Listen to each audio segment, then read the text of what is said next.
很多人做了体检之后，看到报告上的各项指标，就看到了诊断带有疣或者结节这些字眼。先不要慌，自己琢磨身体是不是出了大问题。我是吴寿全，今天我就来告诉你哪些诊断听着很吓人，其实根本不用怕。还有这7个指标正常，说明你是真的健康，连医生都羡慕你。首先说一下我们呼吸科门诊最常见的肺结节，一看到肺结节这2个词，很多人就直接给它画上一个等号，等于肺癌。作为一名呼吸科医生，我明确的告诉你，这是一个巨大的误区。首先，发现的结节90%以上都是良性的，它很有可能是以前某一次感染好了之后在肺上形成的一个疤痕。真正需要我们警惕的是那些在随访过程中这种结节持续长大。所以发现了肺结节，你要做的不是焦虑，更不是想着吃什么药把它消掉，而是听医生的，进行动态的观察，也就是定期复查。你要记住，你吃药把它消掉的结节，说明它本身是个炎症，你不需要吃药它也能好。而真正的坏东西是吃什么药都消不掉的。还有的人胸部 CT 写了什么小的肺大泡，片子拿过来一看，甚至我要搞个放大镜才能看清楚的那种大小的肺大泡。很多人就去查，网上写了什么肺大泡不能坐飞机，导致肺大泡爆炸破裂形成气胸，还有人说不能上高原。其实小的肺大泡它就是肺上长了一个非常小的囊肿，对人没有影响的，该坐飞机坐飞机，该去高原就去高原。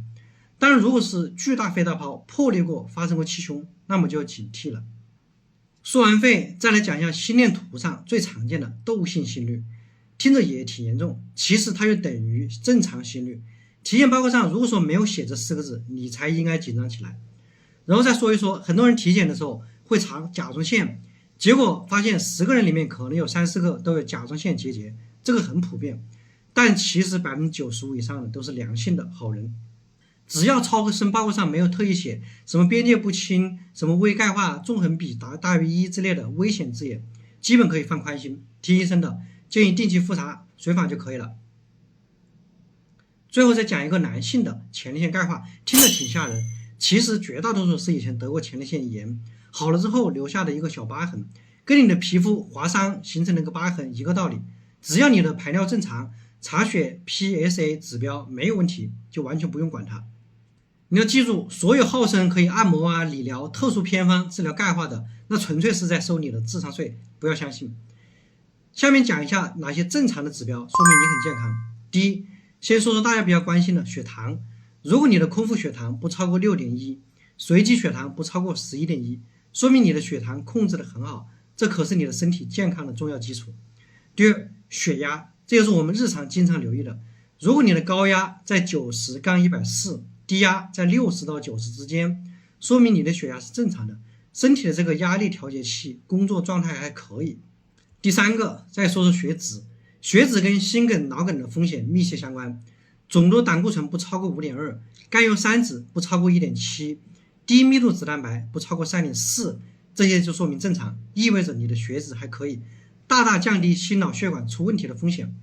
第四，看一下肝脏相关指标，像转氨酶啊、胆红素、白蛋白都没有异常的箭头，说明你肝脏这个代工厂是正常的，很健康。第五，肾脏方面也不能忽视，体检的时候告诉你什么尿素氮、肌酐、尿酸没有异常箭头，表明你的肾脏功能还不错，可以正常过滤和排泄。第六，体重也是影响健康的关键因素。如果你的 BMI 在 18.5 到 23.9 之间，说明你的体重适中，比现在大多数人都要健康，这也能帮你避开3高风险，给健康又增加了一道防护盾。